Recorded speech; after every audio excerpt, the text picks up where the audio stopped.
And a good day to you here on this Wednesday during the Michigan bye week. Bye week this Saturday. Then they'll be back at it for the second half. As you know, we're ready to talk about Michigan football with you here this afternoon. And we kick things off. We are at the midway point in the Michigan football season. They play 12 regular season games, and Saturday concluded the midway point as they dropped that game 27-17 to Washington. As you know by now, puts them 4-2 on the season. Gives us plenty of things to talk about. I'll give you my outlook for the second half for the Maize and Blue. I'll tell you what I have planned for the bye week. We're going to start with some midterm grades. I never liked final exams. I never liked the report cards. I don't think I like midterm grades either. And I don't think Michigan, they're not going to like their midterm grades when they look at them either. It's a tough one, when you look over it. If they would have won the game, it's a pretty big deal. They win the game on Saturday, these grades would look a lot different. But they didn't. So I had to take my red pen out and be as honest as I could when it came down to grading Michigan. Remember, this isn't the final grade for Michigan. This is just where they sit at the midway point, at least what I think when it comes down to it.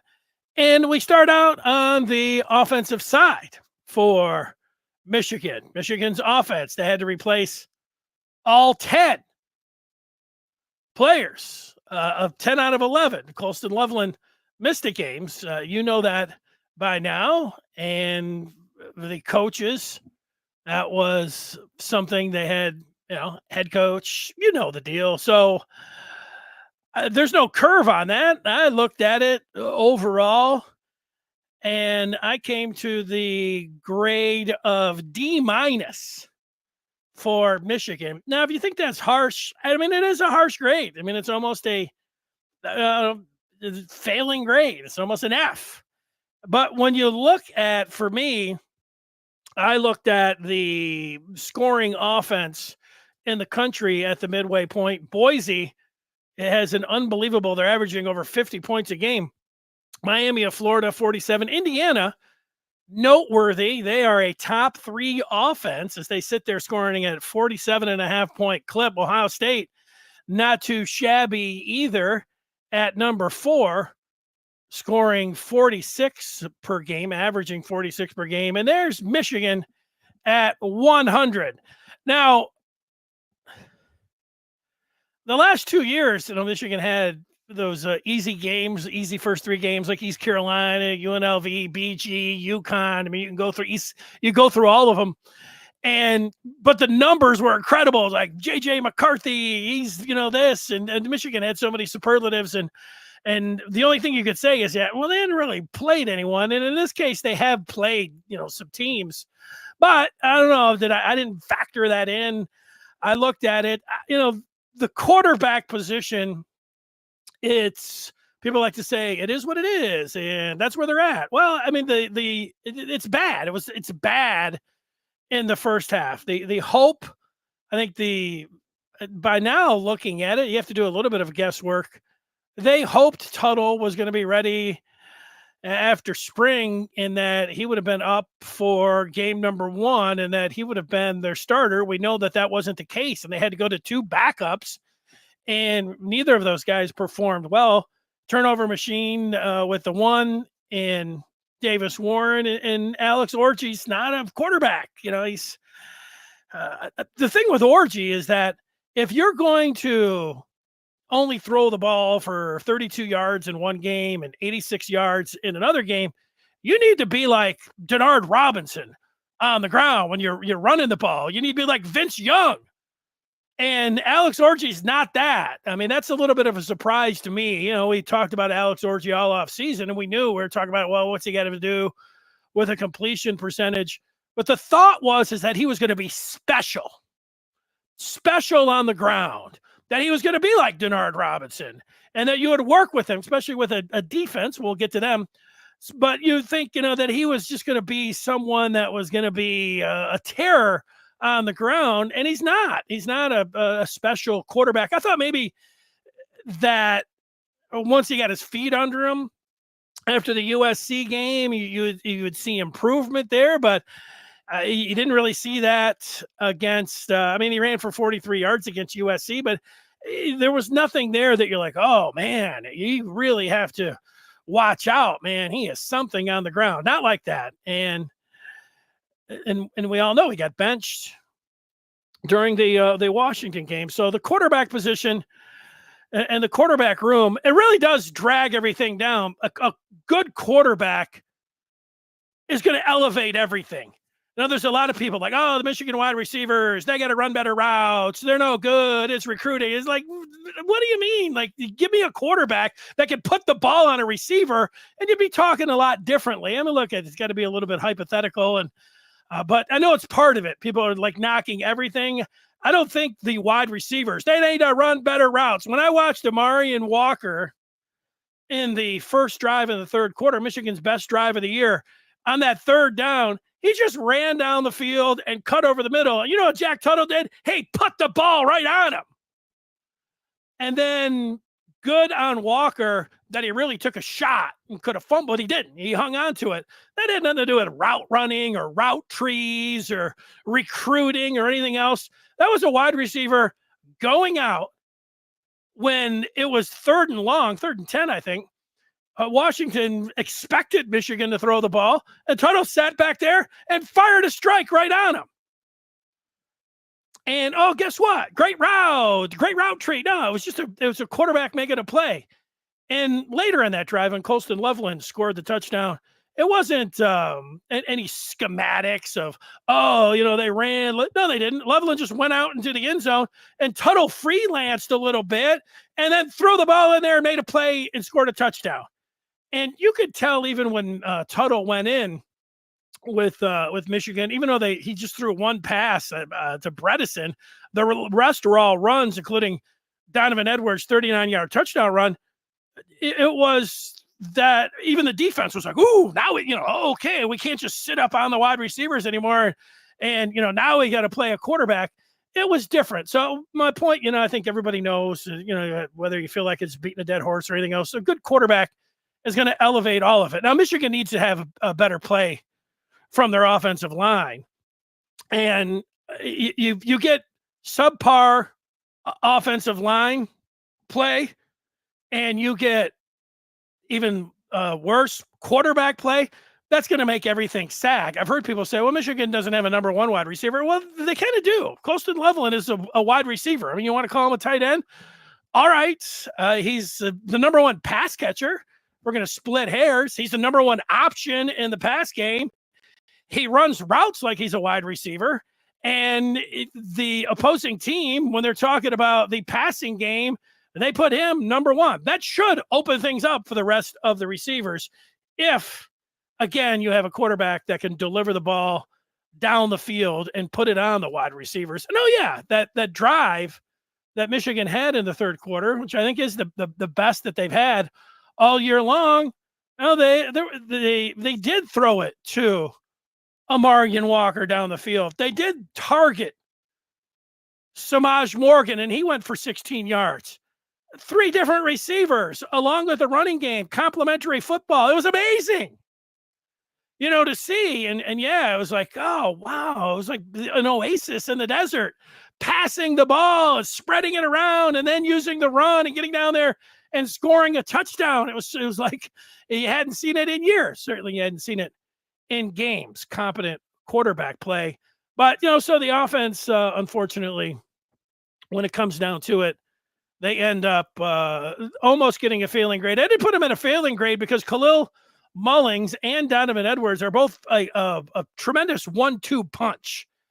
And, we've seen it, whether it was Mullings, the 63-yard run on that 3rd and 1 against the USC from the zone 20, or We've seen in that game, in the last game, we've seen Edwards showing flashes of big game Dono, and the run game has been good. But when you have that bad of a passing game, it's hard to get a passing grade when it comes down to the offense. That is where I am at with the offense. Again, I put it and I give it a D minus for Michigan's offense. Let's look at what some of the people are saying when it comes down to the report card and grading things out. Mark is rolling out some A pluses, and he says Graham, Zavada, Stewart, and Mullings an A plus. He puts Grant on the list here as giving him an A. Johnson and Loveland an A minus. That must be Will Johnson. The rest, he's having a hard time finding a B. I get that. Let's see. Sam says once more said he's making some of his own changes, like loud music at practice, ? That's a major distraction. This isn't the pros. Well, anything you do, and at this point when it's been disappointing, is going to be looked at as a negative. I don't think that's that big of a deal. I'd make the case that college football, and everybody would have to agree with this, Sam, it is as much like the pros, and the pros like college football schematically, paychecks, everything else, NIL. It's as close to the pros as it's ever been. I mean, yeah, we're talking about 5 years ago. Like, no, these guys are students first. These guys are football players, and they're getting paid. And so, yeah, music at practice to me is a nothing. Mark throwing some more grades out there. He says fair. Sam has a lower grade. And Hadley getting in. Good to see him. Special teams has his best grade. He gives it an A. Every other position pretty well below that overall grade, a C. Go Ducks, which is a weird thing to say, but we understand that you're saying it because you want to see them beat Ohio State. I don't know. I think I get it. I think that you'd like to see Ohio State just lose because they put, all of this money, and it's championship or bust, and they have the Big Ten upstart, say upstart in their first year anyways. Oregon, tag them. It would feel good, but I don't know. I get it. I get it. Sam is saying Indiana is better than us. I know that's weird. That is weird. Ferris says we got to 5,000. Yeah, what I would like to know, how many people that are watching this, and if you're watching this after the fact, I do go back and read the comments that are made during the YouTube podcast. If you're listening on the pod on the radio in your car, you can use the comment section there. I checked that. It's underutilized.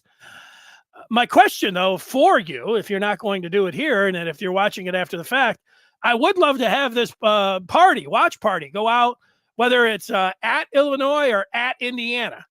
But I got to have I want to know if some people will show up. If everyone, like I know Smash, he came in for the spring game, and I saw him. He was in from California. I've seen some others. Somebody was in from D.C. that came by.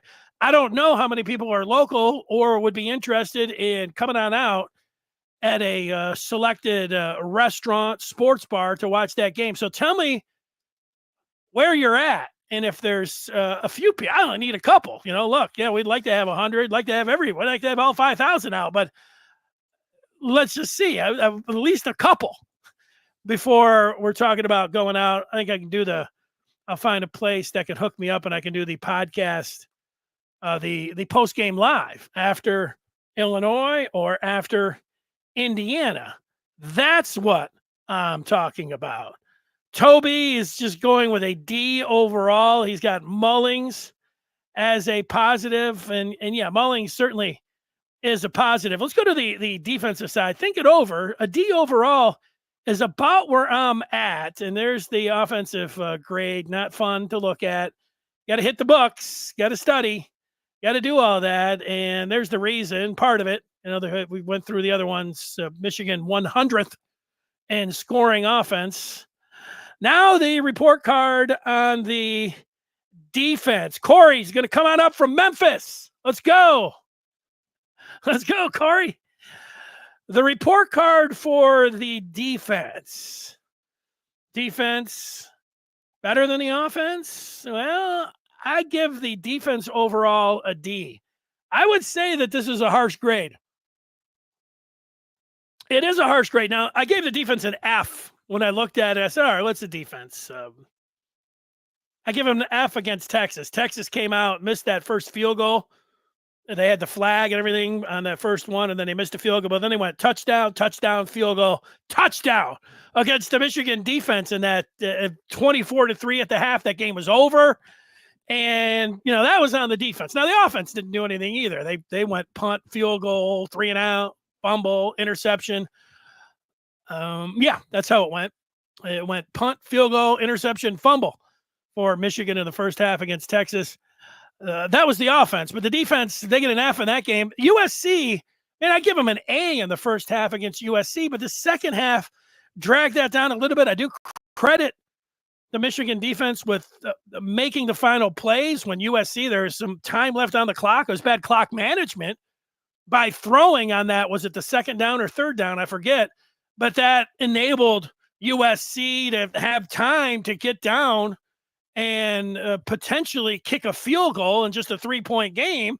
So that was a hairy situation, but that's not on the defense. The defense had to make some plays, and they did there at the end.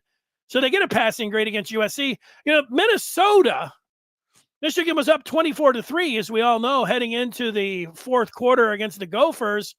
And then Orgy threw the interception, and then there was a big punt return on special teams. I know Hadley wanted to give a big special team shout out. Certainly Zavada.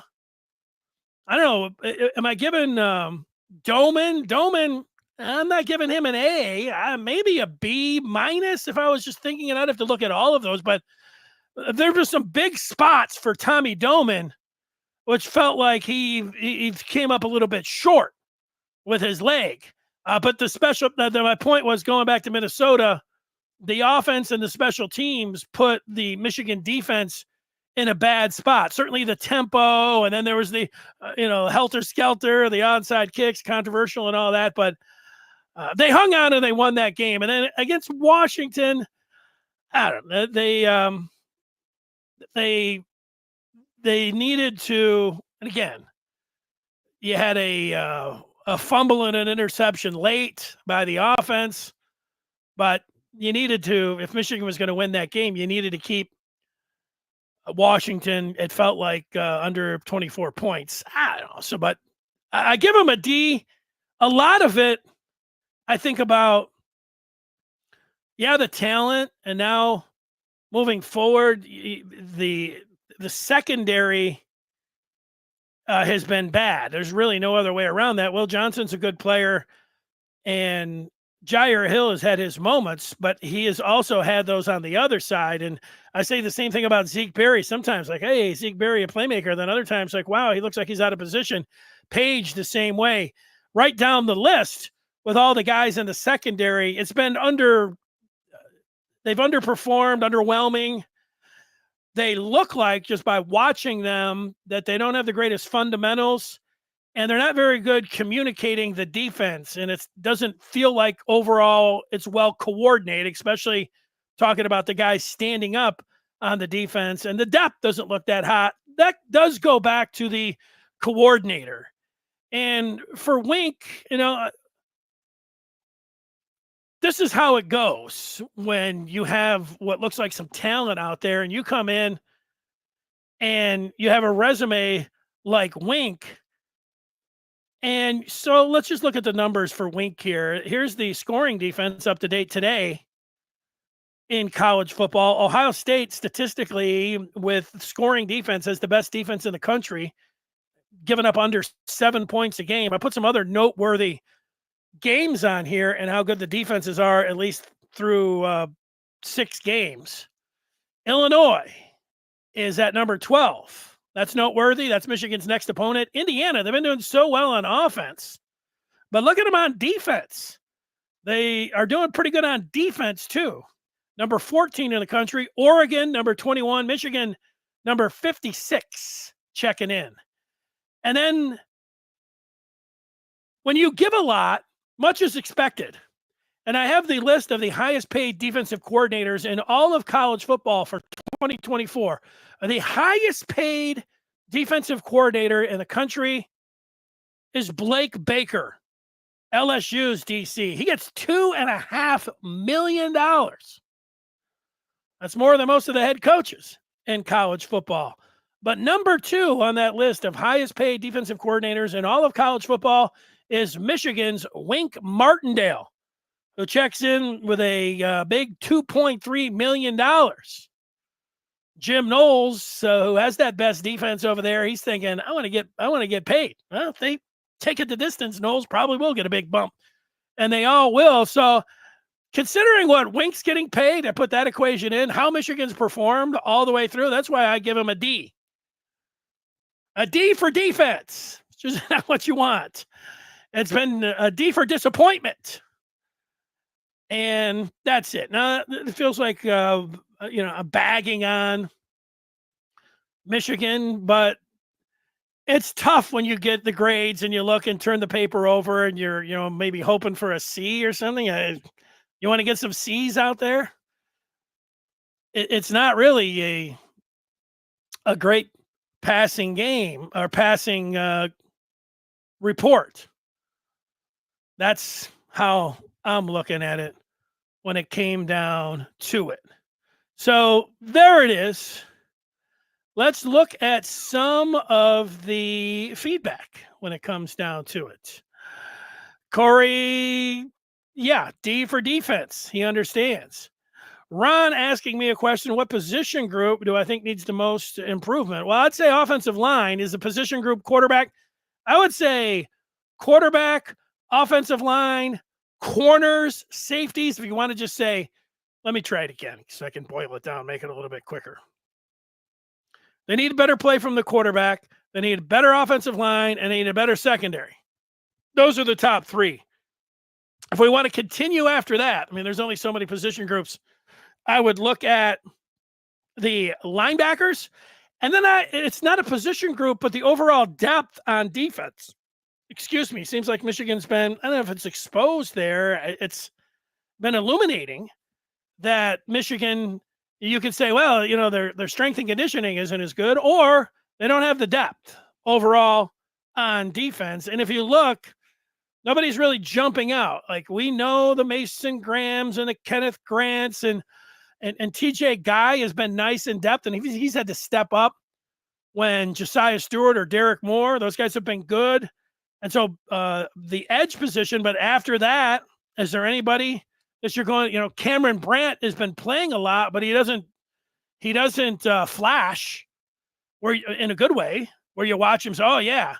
And I don't know, are there any of the Rashawn Benny's good, but are there any other defensive linemen that you're looking at that have come in and you say, oh yeah, this guy's no, there's nobody like that. Linebackers the same way. I feel bad for myself. No, I should apologize. I thought Jayshon Barham, I bought into the hype. I thought he was going to be all Big Ten, maybe all American. I was expecting him to perform a lot better, and he's been meh. Maybe a little bit better than mid. I don't know. Mid makes you sound like you're bad, but so I don't know, a little bit better than that. And Hausman's the same way. Like, he's okay. He had the pick last game, but the linebacker play after, Rolder plays a little bit. Hood got in for a play or two. There's not a lot there. How many snaps can you play those guys? I don't have any depth at linebacker. And then, like I said, the secondary, it's not a lot of fun. Yeah, not a lot of fun to go through all that. So now we look towards the second half and what possibly could happen. Yeah, I've already been over this, Corey. The wide receivers, when you don't have a quarterback that the defensive backs are worried about, you're not getting open. Nobody's throwing the ball. I mean, maybe the wide receivers aren't worth anything, but when I feel like people say that the wide receivers aren't getting open, give me a good quarterback. When Tuttle was in there, guys looked like they were getting open just fine. And the guys looked like they were running their routes just fine. The quarterback was throwing the ball. When Samaj Morgan was going for 16 yards, it wasn't any precise route or any kind of scheme. He just threw it to him. When Amarian Walker cut in 20 yards down the field, there was no Jerry Rice kind of route. There wasn't any route tree that, somebody was drawing up all week, scheming them open. No, it wasn't. The guy just ran down the field, cut in, and then Tuttle put the ball on him, like you're supposed to do as a competent quarterback. And so that's it. Again, I don't know.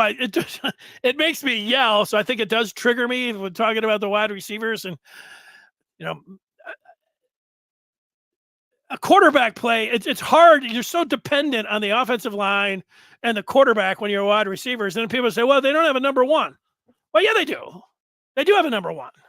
His name's Colston Loveland. He would be the number one pass catcher, maybe on every team, certainly on almost every team in college football. So they do have a number one pass catcher. They say, well, technically he's a tight end. Yeah, well, technically. But obviously, he's like a wide receiver, would be my point. And he is demanding double teams. And so if I'm a quarterback and I'm a coach and I know the other team is just they're saying, oh, man, I'm going to put number 18 up on the board when we're talking about defending the pass for Michigan. Well, sometimes I'm using Colston Loveland to get these other guys open. Throw them the ball. Target them. I don't know. So I will give everyone this. If you're adamant about that they don't run really good routes and they don't get open or they're not talented, I'll give you this. I haven't gone to the games this year. And if you're somebody that goes to the games and you're like talking to your friend and you're like, look, these guys just aren't getting open. Again, I think the defense can just sit in their back pocket because they're not worried about the ball going over their head. But I give that to you. When you're at the game, that is one of the things that you really are able to see that you're not really able to get a good feel for just watching the television copy. So I'll give that to you if you're somebody like Corey that's going through that. Toby's overall a little bit more optimistic than me, going a D+. Although he's specifically going to the defensive coordinator and marking him down, which I understand. Okay, now the next part is let's go to the outlook for the second half. It's color coordinated here. I put Illinois as a swing game. Michigan State, I think the two easiest games, are we all in agreement? When we look at the second half, Northwestern feels like a W. And then Michigan State, I think, is the second easiest game. It's at home. I know it's a rivalry game, so that it's certainly not, I don't think, easier than Northwestern, both of those games being at home. But those are two games that Michigan should win.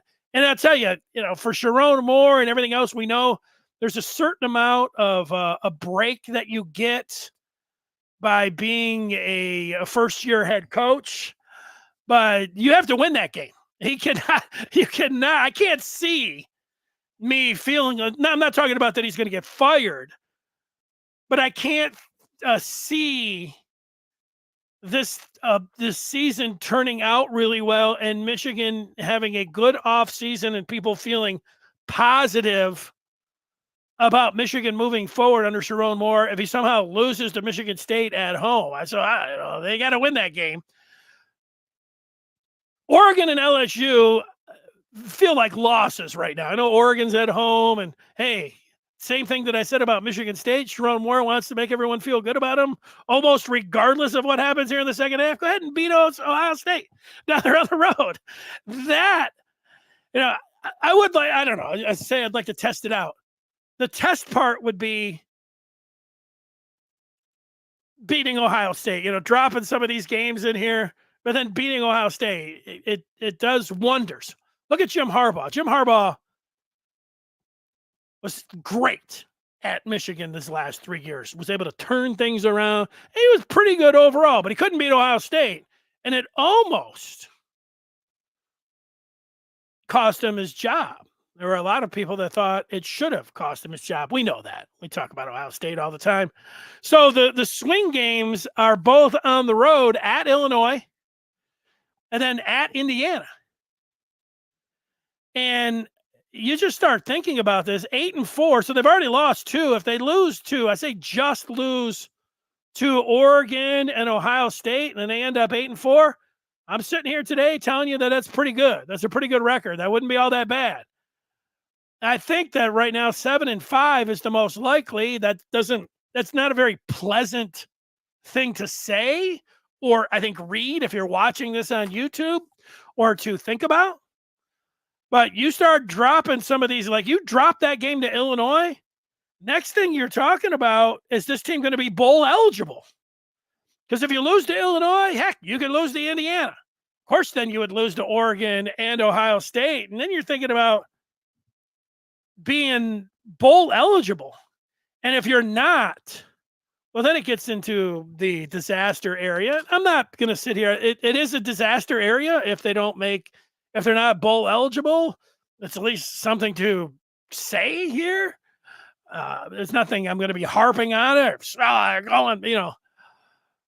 Let's see. Let's see how they come out of the gate. A swing game against Illinois, and then a must win against Michigan State. Those are the kind of things that will be talked about if these games don't go, even if they split them. It's going to be talked about that way. So it's at least something to ponder. Woo! All right. Let's take some of the feedback. FTC gets in and says, don't worry, we are winning out. Now, I think winning out is something that is worth also talking about, FTC. In the year of the Detroit Tigers, who had a 0.2% chance back on August 11th, and they're in position today to go up 2-1 in the divisional series against the Guardians. There is a spot where I would say that it's called the anything can happen. Stranger things have happened. Well, that's what I'll get to in a moment. Stranger things have happened when it comes down to sports. So while nobody would predict that, and I don't know if your tongue's in your cheek while you're typing that out or anything, stranger things have happened. So they've got a bye week, and they do have the hope there would be that Jack Tuttle got his feet wet, and he looks like he did on those 3 drives that he had for Michigan. When he came in, he had a touchdown. They had a touchdown drive that he authored, and then they had a field goal before the half, and then they came out with that drive that I've been talking about with a touchdown to Loveland. 17 points on 3 drives. I mean, the spark or the life that gave Michigan was amazing. It was they were back. It was something else. Well, then that was followed by 2 3-and-outs and then a fumble and interception. So I'm choosing to look at those 3 positive. The first 3 drives that he had, which produced 17 points, and maybe good quarterback play can elevate everything. And I think that kind of talk will, if they go to Illinois, you start talking about it a little bit. You beat Michigan State. It's amazing what 1 win can do. 2 wins, and this conversation about look at the Tigers. That kind of talk is going to happen. Loring says 9-3 looks like a great year to me. Very possible, he says. He says the quarterback situation has set us back big time. If Michigan goes in the second half of this season and just loses one game, 9-3. I agree. It is a great. After losing 2 games already, that would be great. I am with you on that. Ferris is talking about a 84 rematch, Tigers and Padres. That's what I'm rooting for. I've got no problem with that. I am also rooting and feeling like 84. Ferris, the Tigers in the American League Championship Series in 84 played the Royals. So we could have even who did I think the Padres beat the Cubs, if I'm not mistaken. I think so.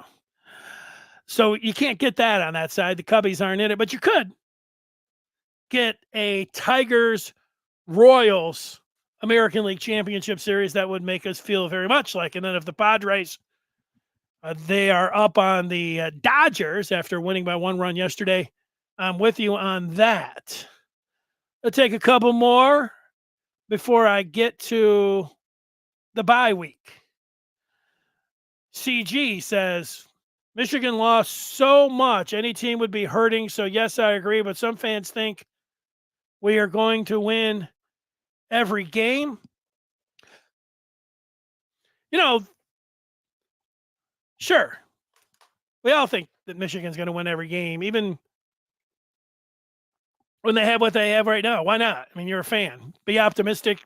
Be all of that. The thing that is hard that even if you were thinking, well, coming off the championship and losing all this, I think there's a lot of people that are kind of patient. You probably don't want to hear like, oh, hey, they won a championship last year. You can have an off year, which is true. One off year is all right. The only problem with college football, it just always feels like your trajectory is either heading up or it is heading down. And if it is heading down this year, it's down this year, but if it starts pointing where the trajectory is not just down, and it starts pointing like straight down, and that would be obviously 5 losses. Then it will feel like that Sharon Moore's up against it, even though it's just not going to be a fun off season. These last 3 off seasons were just so awesome.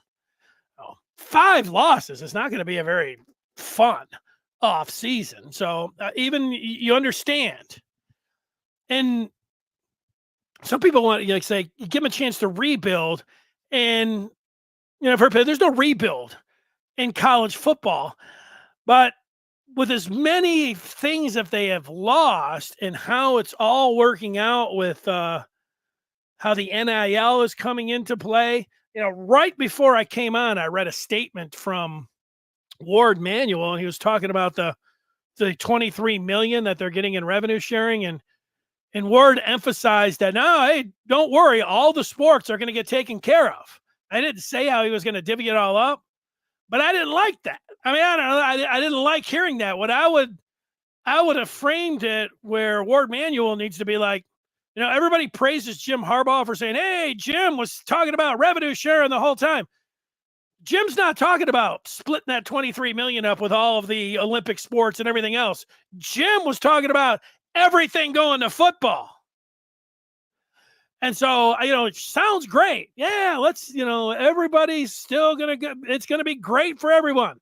Charter flights for the women's basketball team, scholarships galore for the field hockey team. Okay. But, I don't know. Where's all the money? I mean, how much is Portnoy going to fork over? Maybe they're going to have to name a building after him before long or something. I don't know.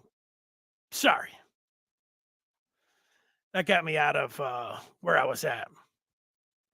Tigers 2 outs and 3 straight hits, and Earl Weaver 3-run homer versus Houston. All right. I don't know exactly. They beat Houston, which was nice. LG, Tuttle looks the part. Just needs to shake off the rust. Andre's jumping in. The Dono slip was a sure something. Last throw by Tuttle, just a fraction behind. There's positives to build on, and the platform is there. Dono doesn't slip. They get a call on the bear hug on Klein. It's pretty obvious. Are we talking about Michigan? You rip some of the coaches when they say, just a player or two away, in Michigan's 5-1, it's a different story. When we say that, it's like, oh, yeah, hey, I see what you're saying. When the opponents say that, it's like, oh, you crybabies. Ferris is just thinking about Illinois. I don't mind that. I'm sure. I'm with you. Don says Loveland might be number one, but they have to start looking elsewhere more often. I agree. A-Train's got a bunch of thumbs down. Yeah. I mean, it's thumbs down. It's thumbs down across the board. I mean, that's why this isn't a very fun show. But if you're somebody like, I just like the positive stuff and everything else, but I'm also reevaluating everything. It's, beat Illinois. Let's see. They really need to beat Illinois before I start, pulling the pitchforks out and the tar and the feathers. And I know that's all stuff. The gallows are already out for plenty of people, and the tar is being heated up. I get that. I'm just saying I'm not quite ready to go there yet. Thomas, no QB, no wide receivers, no OL. Except for that, everything's great. Yeah, well, yeah.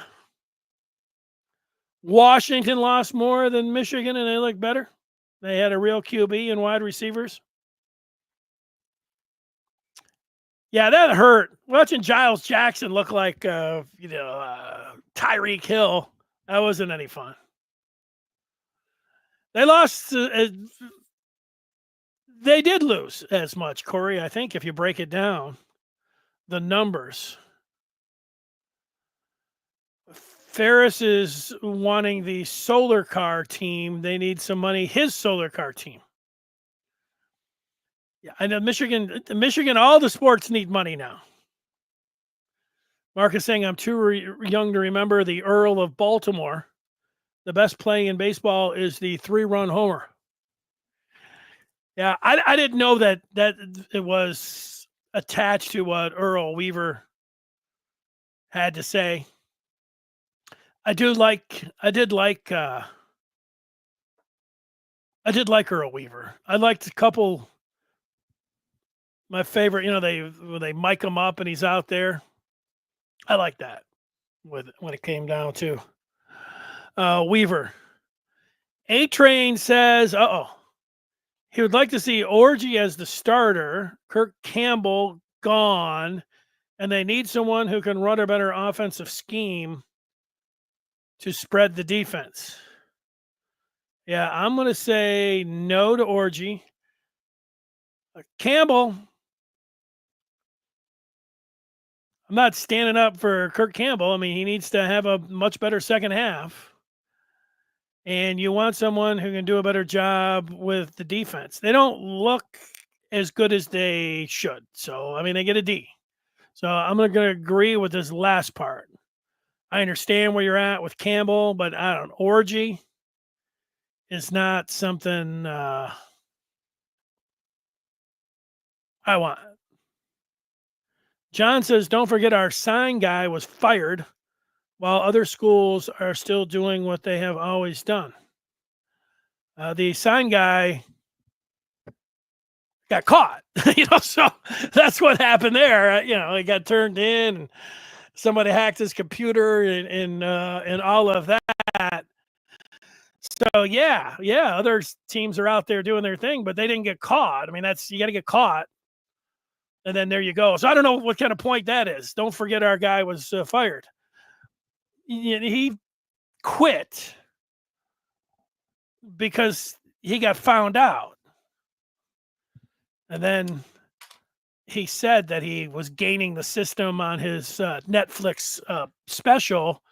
And then on the other side of his mouth was saying, I didn't do anything wrong. Well, it's gaining the system. I was like, come on, what's going on? Hey, I don't know. Now he's going to, maybe I'm going to contact Connor Stallions and bring him on here. I got a few questions for him. Let's go. A-Train likes the show. John says, watch. I'll learn a lot. You may watch Connor Stallions. Yeah.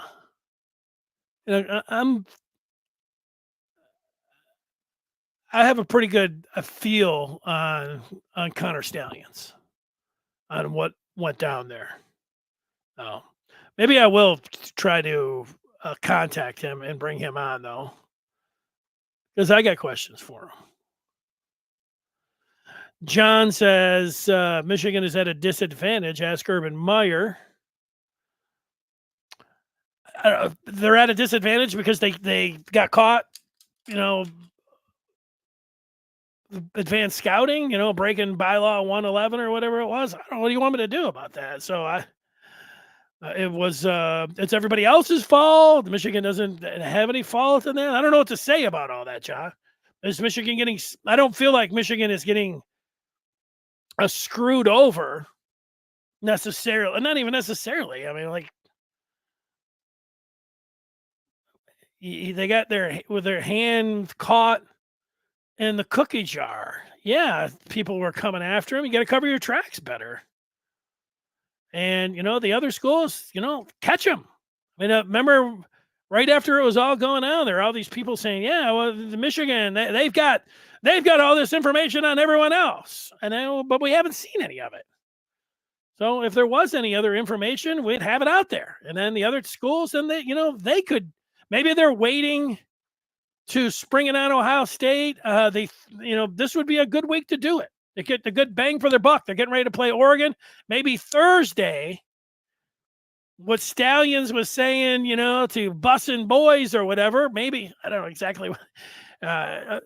Maybe that they can spring all this and we'll have a new sign stealing, so to say, scandal. And this one will include Ohio State. So there we go.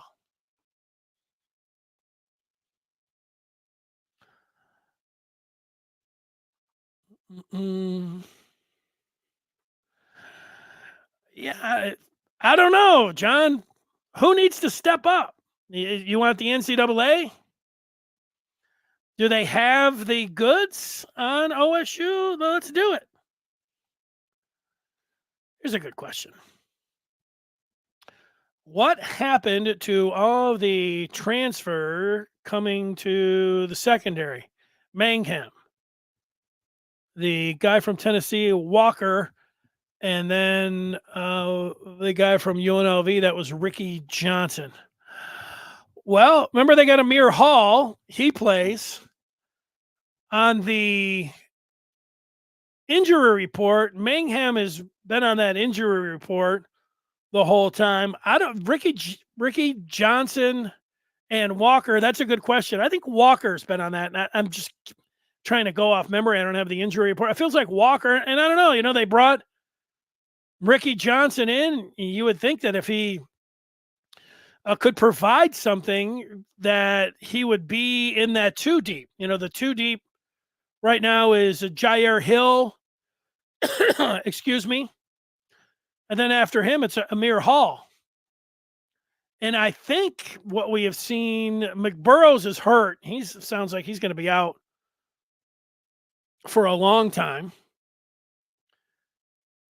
Pollard is the one that it looks like Miles Pollard was in the 2 deep. I don't know. You're asking me what happened to it. I don't know. Couple guys injured, and Hall's been the only one that's been able to go out there and get involved. So we'll see. John, I'll watch the Stallions thing. I thought I knew everything I needed to know about Stallions, but I'll watch it and we'll see. What happened to Babaloa? I don't know. Has he made his decision yet? I don't know.